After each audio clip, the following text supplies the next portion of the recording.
Hi everyone, it's LaShonda from Labors of Love here with another Therapy Thursday video. And today I want to talk a little bit about loneliness. I think that loneliness is probably one of the many experiences that people are having. This video is being shot in the midst of the COVID-19 and coronavirus pandemic, and many of us are sheltered in place and social distancing.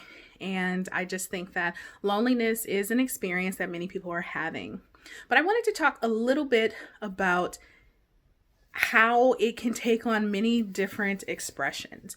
So for some people, I think they believe that loneliness has to do with being alone. And that is not always the case. I can personally say that some of the loneliest times I've had in my life, I was not alone, but I felt very much isolated and by myself. And so I want to share that because I don't want us to assume that because people are maybe sheltered in place with other people, or even people who are connected virtually to other people or maybe involved in many things, that they are not experiencing loneliness. It does not just go away because people are present. Sometimes we can be around people, but still not be seen and understood and heard and in a depth, in a way that we really feel that people are getting it. And that can be a very, very lonely feeling. Sometimes we don't have safety in relationships where we can share some of the things that are happening with us. So we kind of are living life on the surface when really what needs to be attended to are these deep yearnings and pain and even sometimes joys that we have underneath. Some people are having moments of gratitude and joy, but they feel alone in that or lonely in that because so many other people are in fear, in pain, and in distress. So they are not able to share some of the discoveries they're having, the epiphanies they're having, some of these great things that are happening in their lives, even in the midst of everything that's going on. That can be a lonely feeling because they feel like they will isolate other people if they share those things, if other people aren't experiencing it as well. So that's one thing. I also want to say that there are people who are alone and feel lonely. And it's not just because there aren't people there, but for similar reasons that I just named, people are not seeing them in the depth of their experience. So I want to encourage people, if you know people who live alone or are not physically around a lot of people during this time, that reaching out could be helpful. But sometimes the kind of, hey, how you're doing, text or email or note on social media doesn't really get at what that person is experiencing.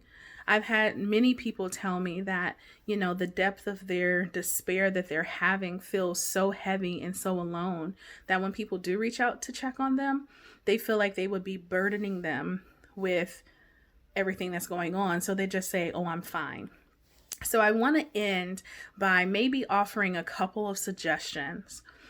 I do think it's important to reach out to people. But if you are reaching out to someone and you just want to let them know I'm thinking about you, try just saying that. Instead of saying, hey, how are you doing? Which is a question that would suggest you want an answer. Maybe you don't have the capacity or the time or the emotional resources to deal with a person's depth. So instead of saying, hey, how are you doing? Maybe perhaps just send a message that says, I was thinking about you and I hope you're well. You crossed my mind today and I'm praying for you, or sending you good energy, whatever. By doing that, a person can know, oh, someone thought of me, I am being considered, and that can possibly help. But if in fact you want to be able to hold space for people to truly not feel alone in their experience, then you may start by telling them, I'm reaching out to you and I want to know how you're doing for real. I have the time, the space, the emotional energy to, be with you during this time. Would you like to have a phone call or a video chat? But I think we should be very clear with our intentions, because without it, I think there are a lot of people who are just not sure how to answer. So either someone says, "Hey, how are you?" and a person sends back a 5 paragraph text, and another person's like, "Oh my God, they're so needy." Well, you asked. If we don't want that, let's make it clear. I just wanted you to know I was thinking about you. But I also think that there are some people who are not going to the depths because they don't want to be burdensome. And when we can let them know ahead of time that you're not a burden, I genuinely want to know how you're doing, then we can rightly set the expectations for that interaction, and neither party, or it reduces the chances that either party will leave feeling resentful or that their needs weren't being met. To everyone out there who is experiencing loneliness right now, I do want to tell you that I see you, I hear you, I feel you, I understand you. And while that may seem like it's impossible if we have not directly connected personally in a little bit, but I do want to say that it is a feeling that I resonate with very much. And again, offer that for those who feel they need it. I can be a tremendous resource and space holder for you during this time. And even if that doesn't mean that, you see me for therapy, that I can point you in the direction of other resources, or sometimes just kind of be a person who can hold space for you. If you would like to reach out to me, you can reach me at www.thelaborsoflove.com. I'm on all the major social media outlets.